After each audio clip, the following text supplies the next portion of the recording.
Oh man, dude.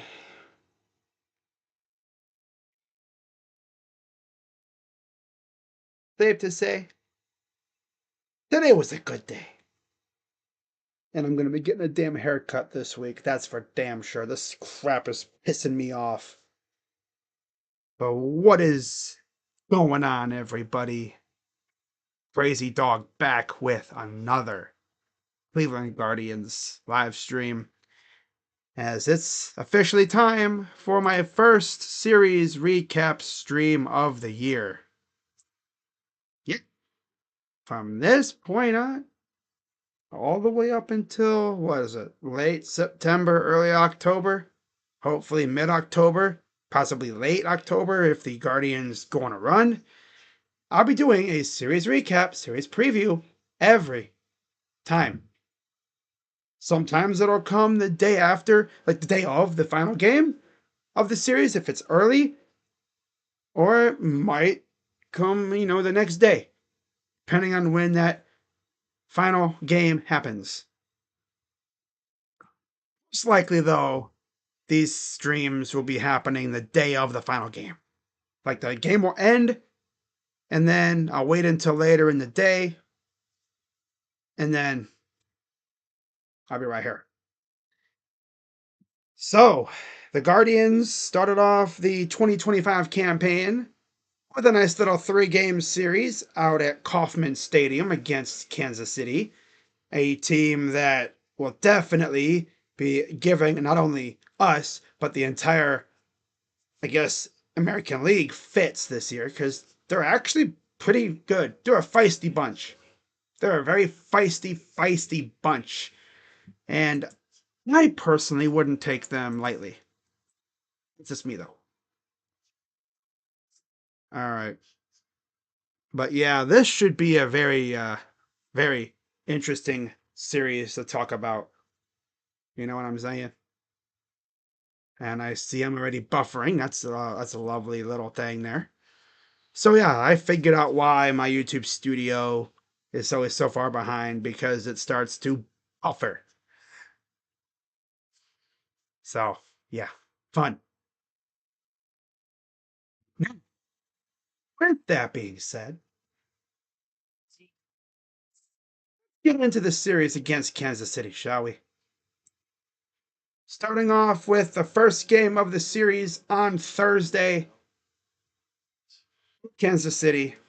It was supposed to be Tanner Bybee going up against Cole Reagans, but unfortunately, the night before, word got out that apparently poor Tanner Bybee got food poisoning.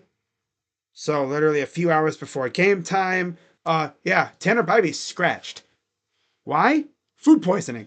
From what I assume was Chipotle, because apparently he eats Chipotle the night or day before a start, which is an interesting meal choice. But, I mean, it's been working so far. I guess he just got a bad whatever. Whether it's a bowl, an actual burrito. I don't know what he gets.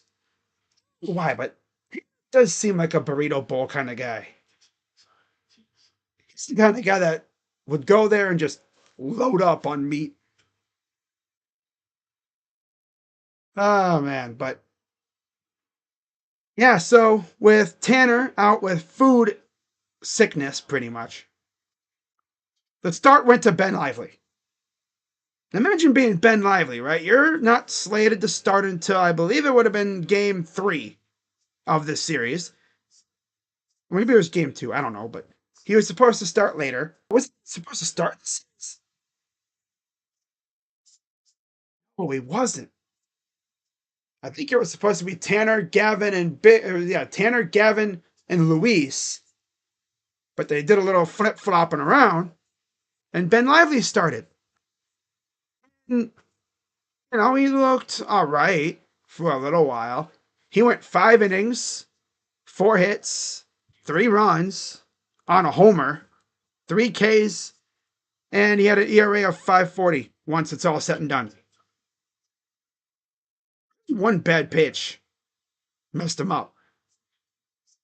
But Ben, He's a rock star. He's going to go out there. He's going to take care of business. He's going to hold it down, eat up innings, which is his main purpose, and, save the bullpen, which he kind of did. He went 5, which is kind of how you'd think starters would start off, going 5-ish innings. Not expecting a freaking complete game out of freaking Ben. I just need him to get me 6 at least. Right? Just go anywhere more than 3, and I'm perfectly fine. Even 4. Give me 5. Minimum. And you're good. Cade Smith, shut down. Heron, shut down. Gaddis, besides a walk, fantastic. Class A, E. I'll get to him in a minute. But yeah, Cole Reagans, they got to him pretty good. 5 innings, 5 hits, 3 runs, 2 walks, 3 Ks. And he also has a 5.40 ERA. Now, how were those runs scored?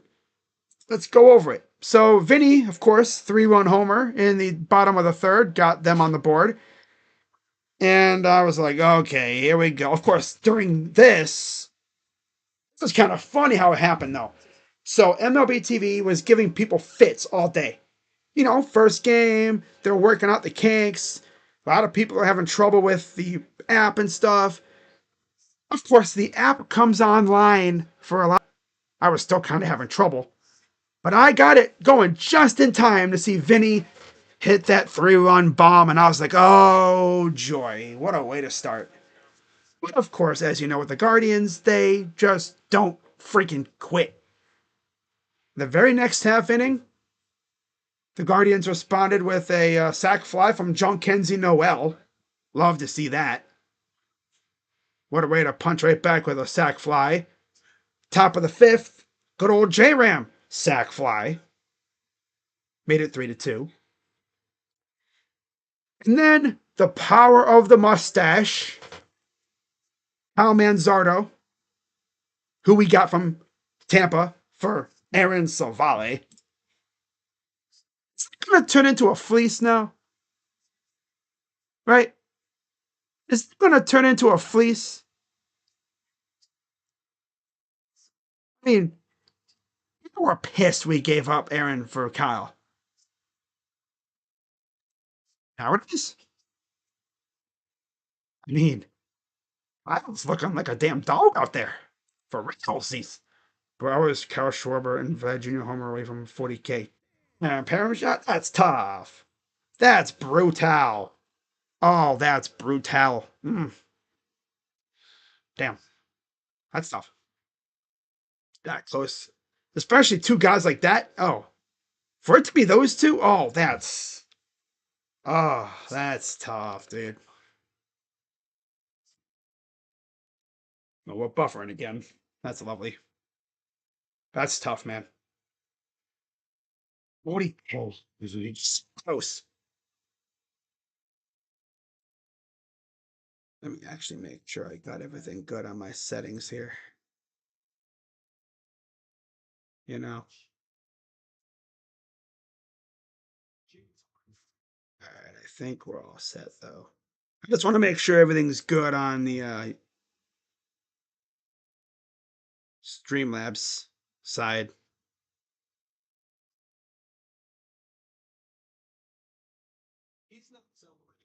Okay.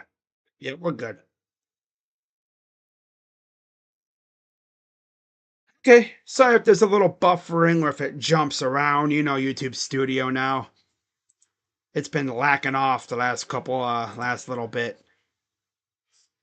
Hopefully it doesn't jump around too much. Hadman, Soto, Lau, Judge, McCain, Ramos. Oh my God, that's brutal Param shot. Oh my God, that's tough. What's also tough, Kyle Manzardo, 2-run ding dong, opening day. Love to see it. And he gave us the lead. But then Class A came in, right? Like I said, the rest of the guys were nails. Class A comes in, and he gives up 3 hits and a run. But at least he only gave up that 1 run. And he was able to keep it tied. Guardians came back out in the 10th. And Stephen Kwan, RBI double. And then the stash strikes again with a 2-run double of his own. Guardians take a 3-run lead, and that would be it. Because they bring in Paul SeaWorld, and he would shut them down in the 10th inning. Beautiful stuff out of Paul SeaWorld. The Guardians take game 1 of the series, and yeah, we're feeling good, right? The win, of course, went to Emmanuel Clase with his 9 ERA, 1-0 now. Long took the loss. He's 0-1 with an 18 ERA. And Seawald, JB Taylor's favorite player, he got his first save as a Guardian. Guardians, 7 runs, 10 hits and an error. Royals, 4 runs, 7 hits, no errors. So, Guardians take the first game. And this is big too, because remember, they had an off day on Friday because of the threat of Mother Nature. So, we come back on Saturday and we get the big rig on the mound. And I was excited for the big rig this year, right? I've been so excited to see the big rig, Gavin Williams on the mound again. Heard he was looking all right in spring training. Heard some good things and some not so great. I wanted to see what he would do. I was eager to see what the big rig would look like. And man, dude, it did not take long. This dude was shoving. Now, we did give up a couple runs, or a run, but yeah, he was electric. He was pushing 99, almost 100. Oh, I mean, okay. So, yeah, Gav went 5 innings, 4 hits, 2 runs, 1 walk, 2 Ks, with a 3.60 ERA, facing Seth Lugo, who, again, the Guardians got after a little bit. 5 innings, 4 hits, 3 runs allowed, 3 walks, 4 Ks, and a home run allowed.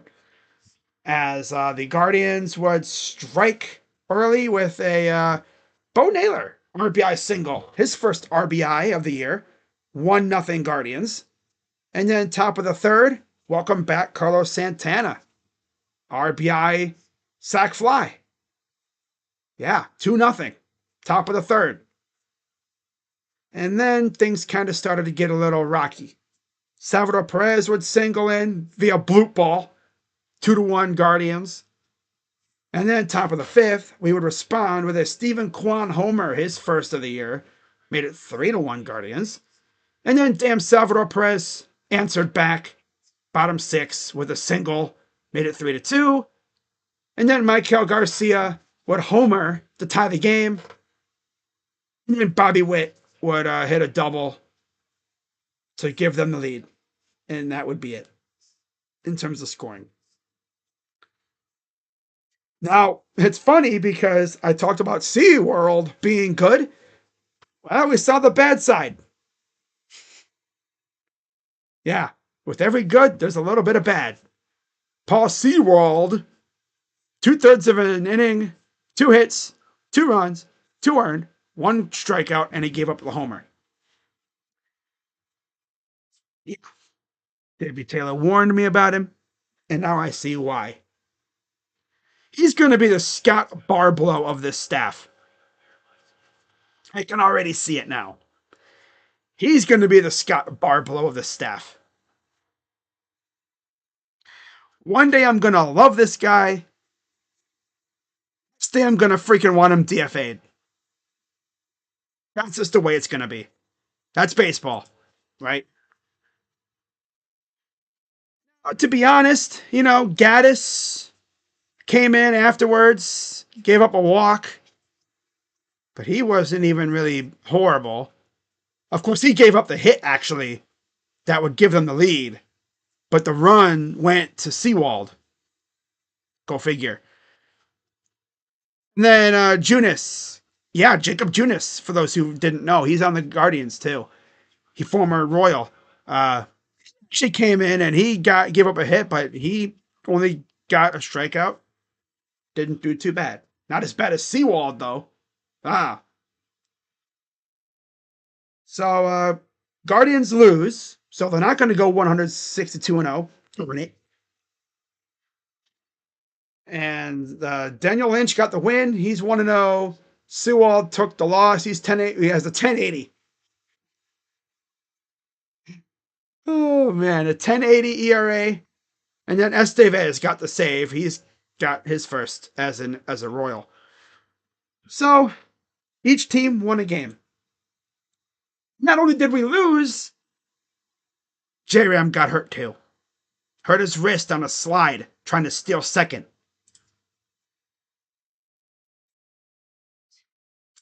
Only us. So now we go into today's game, right? Rubber game. You got Bibee on the mound, so you got your ace. Fantastic. Going up against Michael Wacha. And you don't have your best player. And I'll be honest, right? Speaking the truth here. I saw the lineup. Yeah. I was not looking forward to this game today. I saw that lineup. I was like, ugh. I think I tweeted it out. I don't know if I still have it. Was it on my main or was it on my burner? My alt. Let me see. I think it was on my main. I said something along the lines of, I need the top 6 to cook because I cannot trust that bottom 3. About to happen this year, bro. I missed a huge one last year by Judge. Out of all people, that was for 70K. Dude, you're putting so much money on the line in the hands of these players. I could never do that. I could never put money in the hands of these players like that. It's like, I need you to hit a bomb to give me $70,000. Like, no, I would not be able to handle that at all. You're better than me because I could never do that. All right, so yeah, I did tweet it. I was like, need the top of the order to go off because I don't expect anything from the bottom 3. This lineup, you had Arias, Schneemann, and Rocchio at the bottom of the order. And oh boy, it's almost like they saw my tweet. I swear they saw my tweet. Because you're going to want to see what happened in this game, right? They saw my tweet.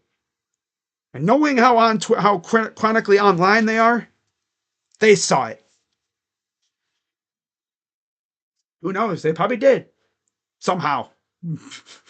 I could just see Tanner just be scrolling through his freaking feed before. No, not Tanner. Because he wouldn't be like that. I could see maybe who's chronically online? Shane? Shane could have been like, what the hell? He'd be like, yo, Gabe, yo, Daniel, look at this, man.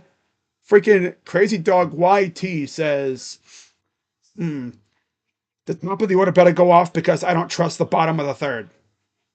What do you got to say about that? Those two probably looked at him and went, okay, watch this. So, by the way, yeah, Sewald's 0-1, Lynch is 1-0, like I mentioned. So, going into today's game, again, like I said, I had no faith at all. I was like, this is not going to be fun. No J-Ram. Obviously, Naylor and Jimenez are gone. Who's going to step up?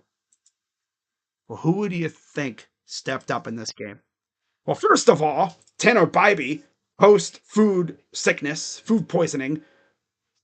What's up, Paulie? Says, first like, woot, woot, woot. Yeah. All right, let me get off Twitter there. Okay. So, Tanner Bibee, phenomenal. 5 2/3, damn near went 6. 2 hits, 2 walks, 2 Ks. Not a bad start considering he's coming off food poisoning and he might not have been fully locked in. Especially because he had to wait an extra couple days because of the food poisoning. And I'm sure he was a little extra juiced up. I can imagine coming off a food-borne illness. That's tough. tough way to come back from that. But hey, he went out there and he shoved. Not bad. Probably took some Pepto, did some deep breathing exercises to chill out and lock in, and he was good. He had some good stuff going. Going up against Michael Wacha, who was honestly as good. 4 innings, 4 hits, only 1 run allowed, four walks. 2 Ks for Wacha. Call him Wacha the Walker. Walker Wacha. uh, Waka Waka. Bruh. Okay, that's enough. I'll stop. So, top of the second inning, right? And Gabriel Arias, of all people, gets the scoring started with a sac fly. And the only reason why that happened is because Carlos Santana was on third, and he's actually got quick feet, unlike Josh Naylor. There is no way Josh Naylor would have scored on that. Josh Naylor's freaking cinder block feet having ass would not have even gotten close. He wouldn't have even ran. He's too slow. He's fat. Well, he's chubby. But yeah, he's slow too. Not his fault. His ankle probably is permanently just not there like he once was. Because remember, a long time ago, he played in the outfield. That injury that happened to him, that happened in the outfield. He was playing right field when that happened. After that injury, he's essentially a permanent first baseman. He's probably too mortified to play in the outfield. If he goes out there, he'll get PTSD and he'll shrivel up like a prune in the corner of the freaking outfield in the fetal position. Ankle. Oh. So yeah, Gabriel got us going with a sac fly.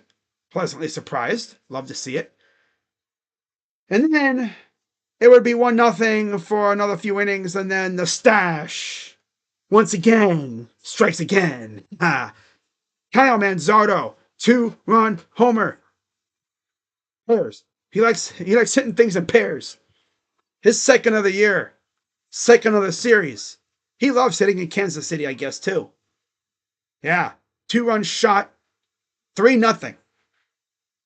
And it's funny because I was just beginning the Cavs stream when that happened. I kid you not. I turned off the game, right? I was getting the stuff ready for the Cavs stream. Right as I was starting, he hit it out. I was like, you gotta be kidding me. Right as I was ending that stream, well, not stream, but right as I was leaving the Guardian game to go do the Cavs game, I was just about to turn it off. The homer happened. So then it would be, 3-0 for an inning. And then as I was beginning the Cavs stream, Gabriel Arias solo shot, his first of the year. You mean Gabriel Arias hit a homer? Wow. He actually does have a useful bat. Okay. So it's 4-0. And then Stephen Kwan would ground into a force out, which would score a run. Schneemann scored. They got Rocchio's slow ass out at second because he's slow. And then Kwan got the first base because he's fast as heck. So it's 5-0. And then to put the bow on top, who else but Daniel freaking Schneemann with a solo shot of his own, his first of the year, made it 6-0. Now, of course, the Royals couldn't go quietly. Bobby Witt would add a run in the 8th, and then Hunter Renfroe would also walk in a run. Yep. Now, this wasn't even Seawald. This was Cantillo. So we didn't even see the guys that we saw except for Gaddis. He pitched again, but he was good. He only allowed a walk and 2 Ks. But Bobby was great. Heron came in, phenomenal again. Cantillo stunk. Gaddis was solid. And Emmanuel Clase locked down the save. Guardians win 6-2. The win goes to Bobby. He's 1-0. Wacha takes the loss. He's 0-1 with a 2.25 ERA.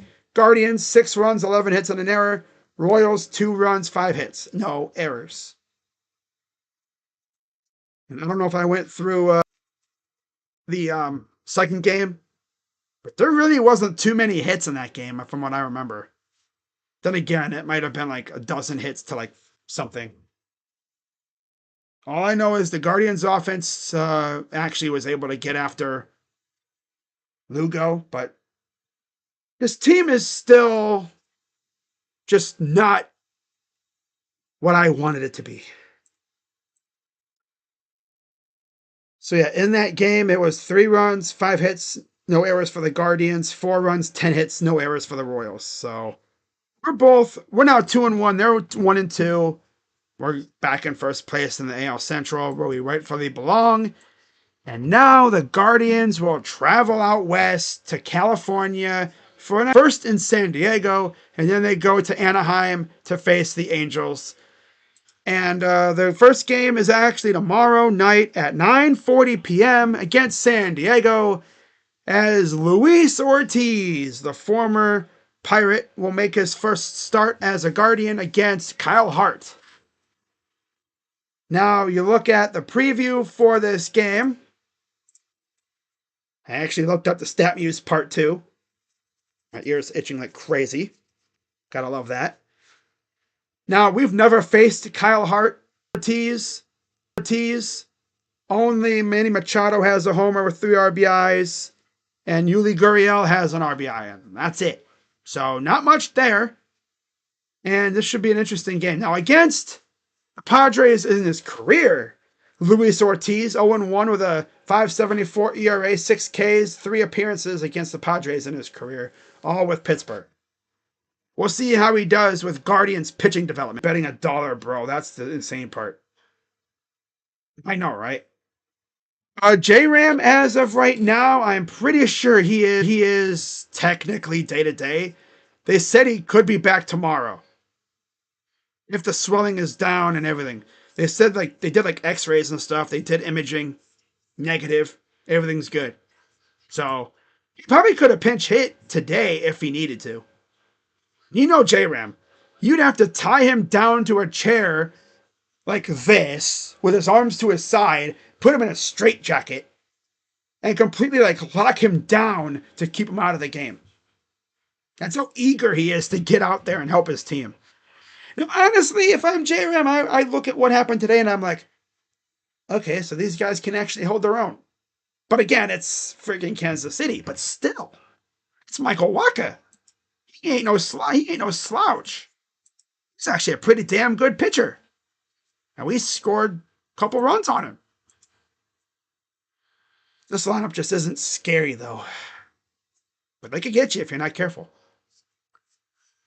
So this is probably the easiest game to do, because there's neither pitchers, there's not much history there.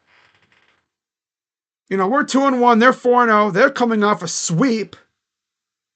And the Guardians, of course, took 2 out of 3. The Padres, they swept Atlanta. Yeah, that's tough. Yeah, they shut them down. Pavetta only allowed 1 freaking hit. Now, this is Kyle Hart's first start, too. But now,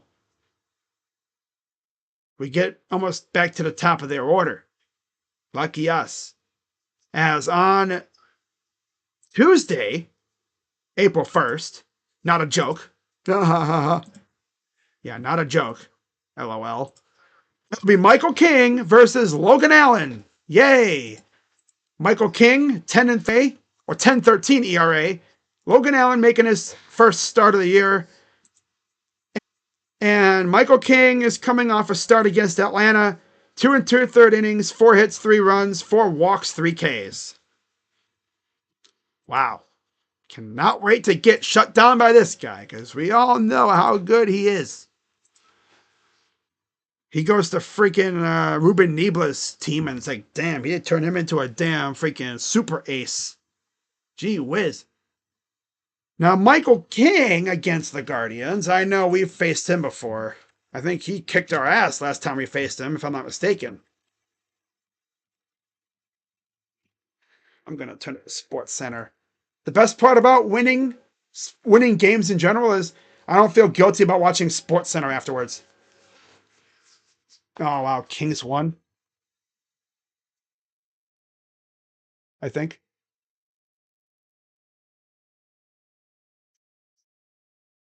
Oh, it's second intermission. Okay.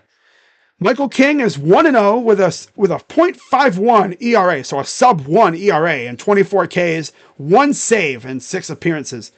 Last year, he cooked against us. 7 innings of 2-hit, 1-run ball in July last year. This is not going to be fun. I can already tell. Especially coming off that last start he had. Yeah, this ain't going to be fun. Lucky us. Now, historically, between the two teams right now, against Logan Allen, Machado has a homer, 3 RBIs, and is that Elias Diaz has a RBI? Wow, Elias Diaz. I think he's a former Rocky. Yeah, Elias Diaz. Wow. He has an RBI against Logan. And that's it. Now against Michael King, Nolan Jones has an RBI. That's it. Of all people, Nolan Jones. That's kind of funny, but yeah. So, should be a fun one. Of course, Michael King has 3 Ks. So again, relatively easy. But then we get to the series finale. April 2nd, we face an old adversary from the AL Central in Dylan freaking Cease. As Ben Lively is on the mound against Dylan Cease. And yeah, do I even need to talk about our history against him? He might be one of the pitchers we know the most against. That dude has either cooked us or we beat the crap out of him. It's the way it goes, right? It's the way it always goes.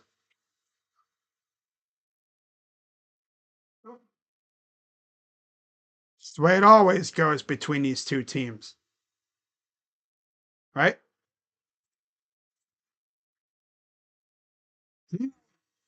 Dylan Cease, 6-5 with an ERA of 3.57 and 67 strikeouts and 13 appearances against the Guardians. And he's coming off a win last year against us, where he went 7 innings of 1 hit, no run ball. He shut us the heck out. Now, interestingly enough, his last start with the White Sox in 2023, we beat his ass. 5 2/3 innings, 9 hits, 4 runs. Wow, look at that. He goes to the freaking new pitching lab and he turns into, again, another super ace. Leaves Chicago and look what happens. He got his revenge. That's for dang sure. Man. All right, let's hope my stream doesn't completely, falter off here.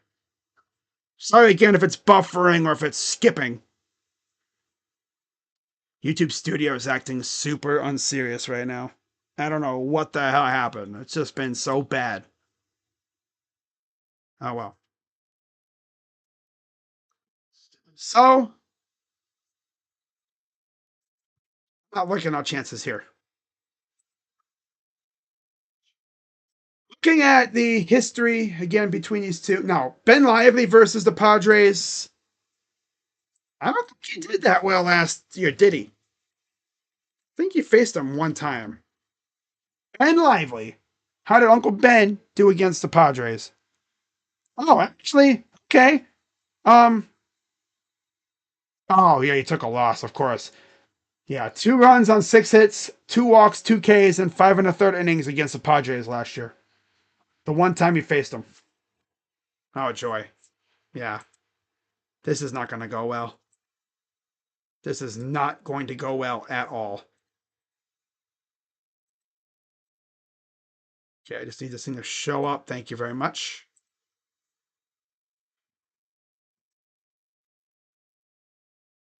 All right. Let's get rid of the Michael King. Let's get rid of the Kyle Hart thing. Don't need that anymore. Don't need that anymore. All right. Let's do the preview because this is the last game of the series. But yeah, Dylan Cease, obviously, we know him the best mostly out of any pitcher right now. A lot of these guys that are on our team right now, though, haven't really faced him. Only J-Ram, really. And Santana, of course.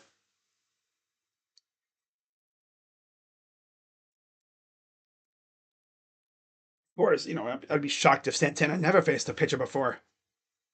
He's been in the league forever. It's like he's faced almost everybody. That's what I like about him. He's been all over the place. Now, Ben, of course, 5.40 ERA, 3 Ks. Dylan Cease, 6.23 ERA, 7 Ks. In their last starts, of course, I just talked about Ben Lively's last start.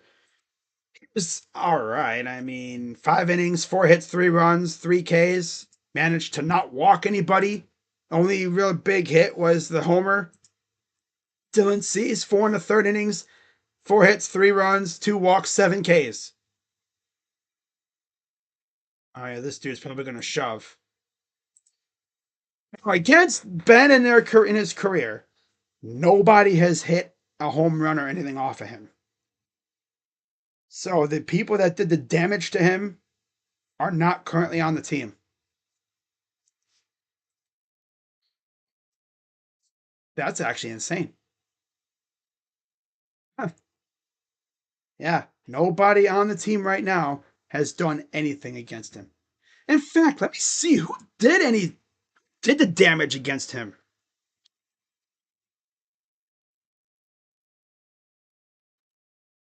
Because he only faced him one time last year. I didn't know that now, damn it. Because it says right here on MLB.com, nobody has done anything against him. Like, Bogarts is 3 for 6, average wise. And Sheets, they have Ben Sheets. Wow. Yeah, that's right. Tatis didn't face him. Oh, yeah, it's true. Wow. And who the hell beat the crap out of Ben Lively last year?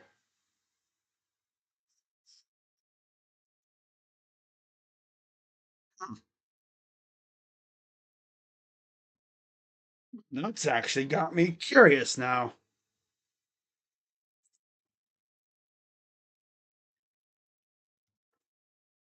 It's probably like someone that's like, oh, Profar. Profar did all the damage. I swear to God, if it's all Profar, I'm going to laugh so hard. He faced Michael King. Well, it was only 2 runs. But still, who the heck beat him up then? Oh, Kyle Higashioka. Oh, that's true. Yeah, Higgy. Wow. Wow. It was Higashioka. Okay. For some reason, I thought it said like 6 runs. I was like, what? He only gave up 2 runs last time, so that's not bad. Now, against Dylan Cease, as you'd imagine, some of our guys have had some interesting success. Gabe Arias has hit a home run and an RBI. Former Padre. Austin Hedges, former Padre, 1 homer, 3 RBIs. And Rocchio has an RBI. J-Ram doesn't have anything against him. A rarity. Him, Santana, and Kwan. Nothing against Cease.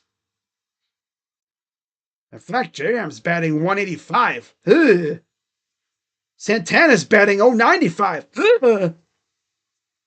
Now, Kwan is batting 318 with an 830 OPS, so he's getting success. Just nothing big, no scoring plays. All the scoring came from Gabe, Hedges, and Rocchio, of all people. Who would have thought? Not me. So, this should be an interesting series. If I had to guess, we're probably taking 1 out of 3. We're probably going to beat Kyle Hart and then get our ass beat by freaking King and Cease. Do you think J-Ram plays tomorrow? I mean, if the swelling is down in his freaking wrist, I think he could. I know he's going to be beating down the door to try to play.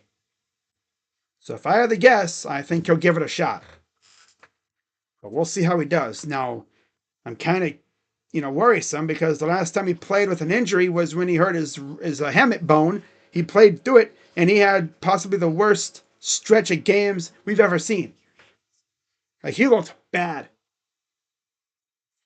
I hope it doesn't affect it. It was his right wrist too. So I think if he bats righty, he'll be fine. But lefty, that'll be interesting. And throwing, I don't know how he'll do throwing, unless they DH him.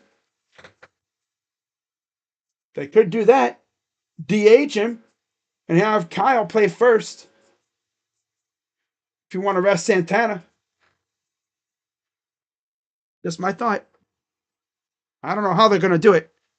That'll be an interesting choice for Stephen Vogt. So that is pretty much all I got, guys. And of course, after this series, the Guardians will head to LA or Anaheim to face the Angels. That'll be a great series, I'm sure. Wait, there's a game tomorrow at freaking 12:40, or is that Sunday? Oh no, that's Sunday. No, that's when April 2nd. So that's Wednesday. Yeah, that's Wednesday.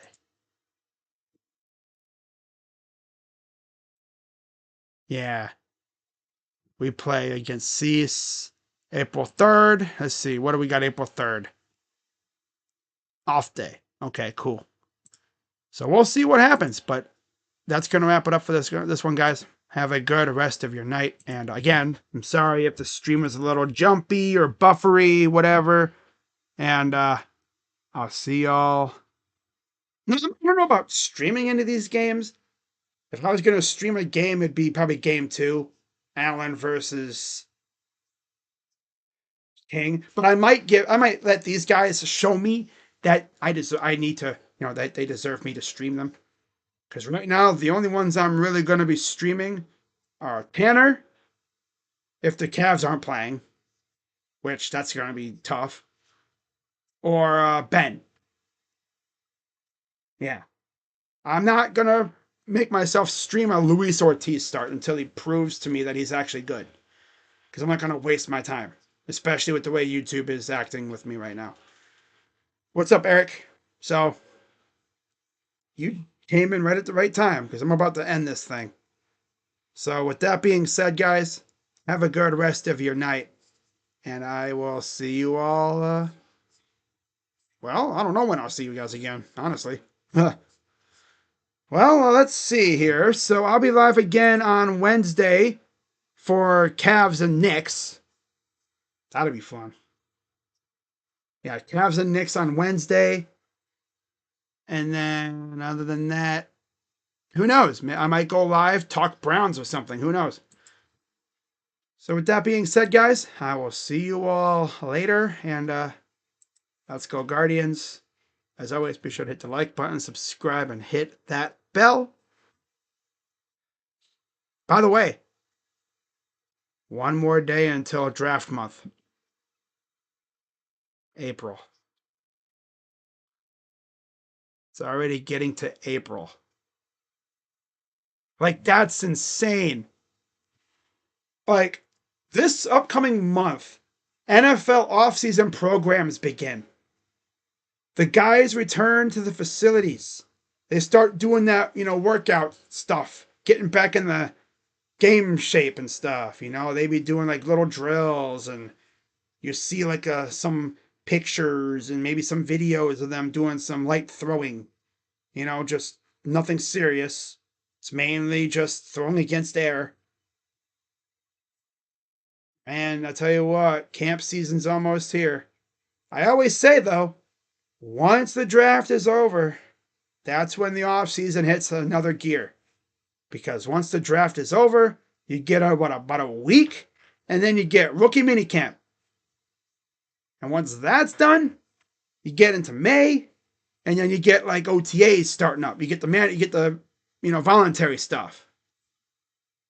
Then once June gets there, summer break, you get OTAs, a little mandatory minicamp stuff right before training camp. And then July gets here, and you have training camp. Now, remember, I don't think I made a video talking about this. The Guardians, the Browns are not going to the resort this year. Finally, that was kind of stupid. People actually said that them going to that dumb resort out here was the stupidest thing ever. Most unserious week ever. I mean, it was fun the first year, I'm sure. But now it's like, okay, tell me to get serious, right? It's, we probably got a rookie quarterback coming in here. We don't want him coming in here thinking, oh, it's all lollygagging around like a damn country club. God, nah. This ain't no freaking lollygagging around country club, playing golf in your off day. This is the NFL, damn it. God, LA up 6-1 over San Jose. Yeesh. Man, that's tough. But that's going to wrap it up for this one, guys. I will see you all later. And probably Wednesday, most likely for Cavs and Knicks on ESPN.